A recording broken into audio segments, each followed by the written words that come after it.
आज आपको एक हैरान करने वाली और चिंता में डालने वाली खबर बताने जा रही हूँ। ये गाजीपुर के महराजगंज के सनबीम स्कूल का है, जहां पर 10वीं में पढ़ने वाले छात्र आदित्य वर्मा पर 9वीं में पढ़ने वाले छात्र ने चाकू से कई बार वार किया, जिसकी वजह से आदित्य की मौत हो गई।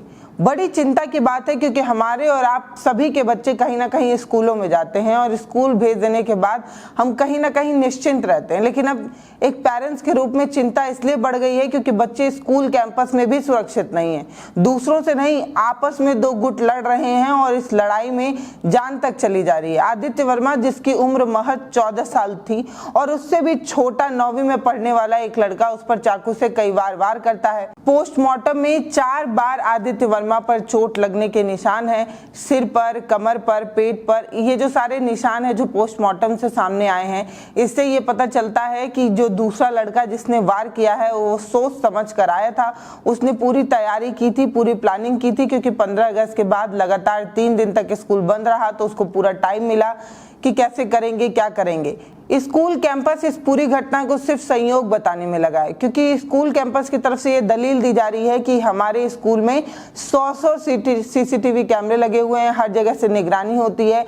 यहाँ की हम मेटल डिटेक्टर से बच्चों की जांच भी करते हैं। अब दरअसल ये जो लड़का था, उसने पानी की बोतल के अंदर फल काटने वाली छोटी सी चाकू जो है वो छुपा कर लाया था, जिसकी वजह से उसे डिटेक्ट नहीं किया जा पाया। ये स्कूल कैंपस की तरफ से कहा जा रहा है। लेकिन आज इस वीडियो में सिर्फ घटना ही नहीं बताऊंगी मैं आपसे ये भी जानने की कोशिश करूंगी कि ये जो घटना हुई उसके लिए जिम्मेदार कौन है। क्या स्कूल कैंपस जिम्मेदार है, क्योंकि वहां पर तगड़े सुरक्षा के व्यवस्थाएं नहीं थी? क्या एक पेरेंट्स के रूप में हम और आप जिम्मेदार हैं, क्योंकि हम शायद बच्चों को उतना समय नहीं देते, जिसकी वजह से बच्चों और पेरेंट्स के बीच में उतनी बॉन्डिंग नहीं बनती, इसलिए वो अपने छोटे मोटे झगड़े पेरेंट्स के साथ बताते नहीं हैं। या सोशल मीडिया की वजह से बच्चे इस तरीके की चीज़ें कर रहे हैं, क्योंकि आप सभी को पता है कि आए दिन इस तरीके के कंटेंट की भरमार है। आजकल के सिनेमा भी इस तरीके के बन रहे हैं, जिसमें इस तरीके के वायलेंस को प्रमोट किया जा रहा है। खूब टीआरपी आती है इस तरीके के वायलेंस की वजह से। तो क्या सोशल मीडिया की वजह से, इस तरीके के वायलेंस कंटेंट को देखने की वजह से, या अधिक फोन इस्तेमाल करने की वजह से बच्चे इतने चिड़चिड़े होते जा रहे हैं कि वो छोटे छोटे झगड़े पर इस तरीके के वायलेंस को कर दे रहे हैं? मतलब उनका कंट्रोल खत्म होता जा रहा है। एक समाज के रूप में हम क्या कर सकते हैं कि इस तरीके की घटना ना हो, इस पर भी हम चर्चा करेंगे। लेकिन सबसे पहले हमें वो घटना जानना जरूरी है जो हमें और आपको एक पेरेंट्स के रूप में बहुत चिंता में डाल सकता है। क्योंकि जब हम अपने बच्चों को स्कूल भेजते हैं तो ये सोच कर भेजते हैं कि बच्चा वहाँ सबसे ज़्यादा महफूज होगा, सुरक्षित होगा। लेकिन अब स्कूल कैंपस के अंदर 2 गुटों में झगड़ा होता है। इस मामूली सी झगड़े में जान तक ली जाती है या जान तक चली जाती है। ये बड़ी चिंता की बात है। आदित्य वर्मा के पिता जो हैं वो एक ज्वेलरी शॉप के ऑनर हैं। उन्होंने जैसे ही ये खबर सुनी, उनके पैर के नीचे की जमीन खिसक गई। उनके आंख से आंसू तक नहीं निकल पा रहे थे। जैसे ही उन्होंने अपने बेटे की बॉडी देखी, मतलब एक बड़ा अलग सा लगता है कि सुबह ही बच्चे को देखा था, तैयार होकर स्कूल गया, और कुछ ही घंटे के अंदर, सुबह 10 बजे की ये घटना है, कुछ ही घंटे के अंदर बच्चे की डेड बॉडी हॉस्पिटल में पड़ी हुई है। मतलब बहुत ज़्यादा सेंसिटिव मसला है, और इस पर स्कूल कैंपस, पेरेंट्स और पुलिस तीनों का बयान जो है आपको बताएंगे। तो ये गाजीपुर के महराजगंज स्थित सनबीम स्कूल की ये घटना है। सोमवार 10 बजे ये सब कुछ हुआ। तीसरी पीरियड चल रही थी। कुछ बच्चे जो है वो टॉयलेट का बहाना करके बाहर निकलते हैं या टॉयलेट करने जाते हैं। इसी में आदित्य वर्मा भी टॉयलेट गया होता है, और दूसरे ग्रुप के बच्चे जो है वो वहाँ पर आ जाते हैं जो 9वीं में पढ़ते हैं। दरअसल ये जो सनबीम स्कूल है, इसकी 3री मंजिल पर 9वीं और 10वीं की क्लास चलती थी, और उसी क्लास के 10 मीटर दूर पर एक वॉशरूम था। आदित्य जो है वो वॉशरूम करने बाहर निकलता है। अब पता नहीं आदित्य निकलता है, उसको देखकर उसके दूसरे गुट के लड़के निकल जाते हैं या संजोग से निकलते हैं। उसके बाद खबर ये आई कि दोनों गुटों के बीच झगड़ा हुआ, और जो आदित्य के साथ जो और लड़के थे, और 3 लड़के थे जिनको चोट लगी, उन्हीं का कमेंट मैं आपको बता रही हूँ। उस लड़के का नाम नमन जायसवाल है। उसने बताया कि पूरी गलती जो कहीं ना कहीं स्कूल कैंपस की है, स्कूल को ही इसके लिए जिम्मेदार ठहराया जा सकता है। वो ये बताया कि जो 9वीं के बच्चे थे उनमें से एक के पास चाकू था और दूसरे के पास फाइटर था। अब आप बोलेंगे फाइटर क्या होता है? दरअसल फाइटर एक पंचनुमा चीज होती है जो उंगलियों में पहनी जाती है, नुकीली सी होती है, उससे ऐसे मुक्का वगैरह मारा जाता है। बहुत सारे लोग जानते होंगे, जो नहीं जानते वो इतना जाने कि कुछ नुकीली सी चीज जो हाथों में पहनकर वार किया जाता है। अब ये नमन बताते हैं कि इस तरीके की चीजें लेकर बच्चे जो है वो आए हुए थे।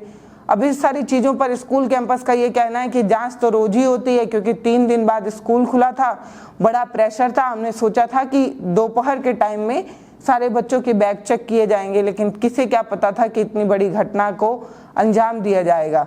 लेकिन पोस्टमार्टम में जिस तरीके के चोट लगे हैं, जिस तरीके के घाव लगे हैं, जैसे सिर पर, सीने पर, कमर पर चाकू के जो वार हैं, वो रिपोर्ट ये बताती है कि इस तरीके से वार किया गया है जैसे से पहले से प्लानिंग हो, ऐसी चोट पहुंचाने की प्लानिंग हो कि वो जो आदित्य है वो बच ना पाए। इस तरीके के गहरे घाव जो है वो देखने को मिले हैं।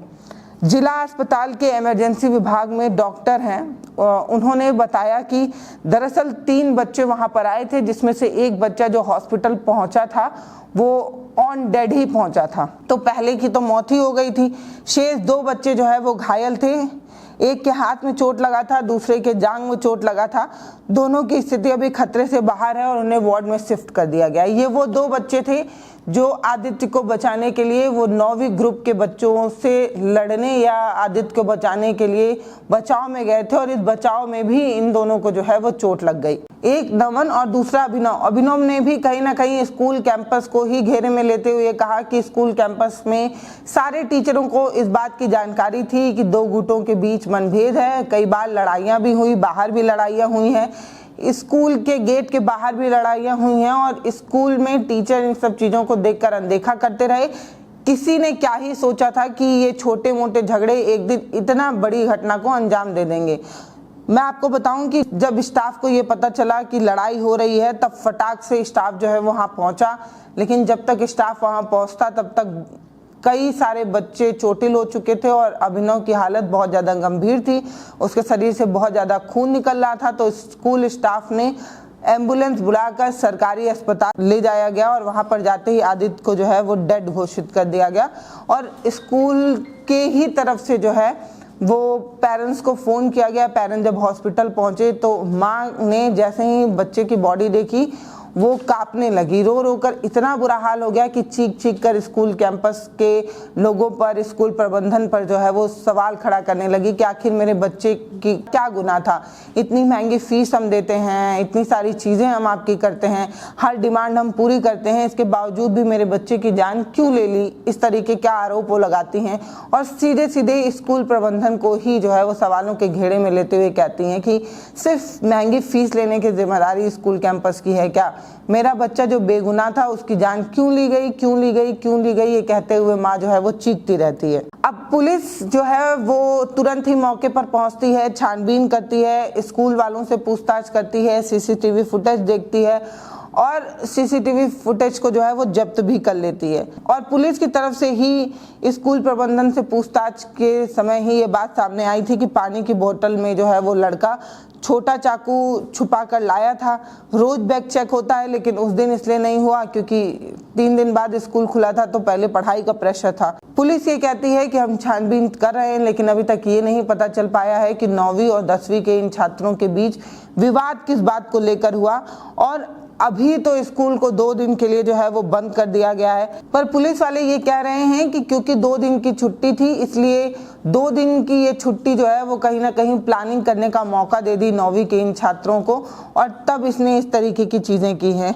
अब आपको मैं बता दूं, एसपी सिटी ज्ञानेंद्र प्रसाद भी इसी तरीके की बात कहते हैं। वो बताते हैं कि किसी बात को लेके 2 गुटों के बीच मारपीट हो जाती है। एक छात्र जो है चाकू लेकर आता है, वो 10वीं के छात्र पर हमला कर देता है, जिसकी वजह से उसकी मौत हो जाती है। जो और 2 बच्चे हैं उन सभी को अस्पताल में भर्ती कराया गया और दोनों अभी ठीक है, खतरे से बाहर है।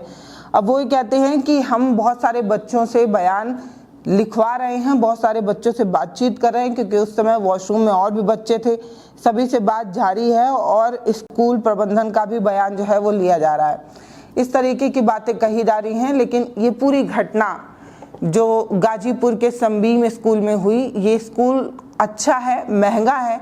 अब बड़ा सवाल यही है कि एक स्कूल कैंपस जो एक महंगी फीस लेता है, जो बच्चों के उज्जवल भविष्य की बात करता है, पढ़ाने लिखाने की जिम्मेदारी लिखा है, उसी स्कूल कैंपस के अंदर अगर बच्चों की मौत हो जाए तो इसके लिए जिम्मेदार किसको ठहराया जाए।